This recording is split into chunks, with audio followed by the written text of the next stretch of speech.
ir taip toliau. Tai aš vis tik apie muziką pasakysiu.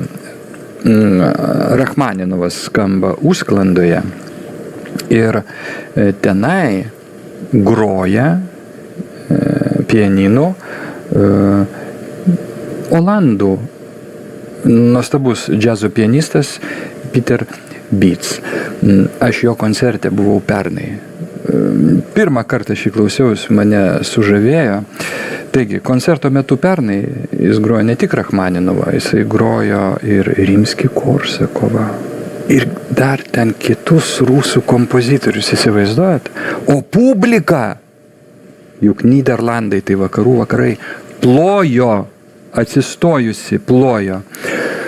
Kitaip tariant, ką aš noriu pasakyti, spjauna normalų žmonės į visas šitas nesąmonės, kurios vyksta. Muzikos iš visų sustabdyti neįmanoma, nei tarybiniais laikais nebuvo įmanoma sustabdyti, gaudavo mes viską, tiek džiazą, tiek ne džiazą, nežinau iš kur kaip kas, bet buvo vinilai, ateidavo ta muzika, mes klausydavomės, kiti skaitydavo literatūrą, kam įdomu, visi viską žinojo tada. Bet tokių bukų kalbų kaip šiandien, kad negalima, nebuvo. Taigi, tą Rachmaninovą jisai labai gražiai interpretuoja.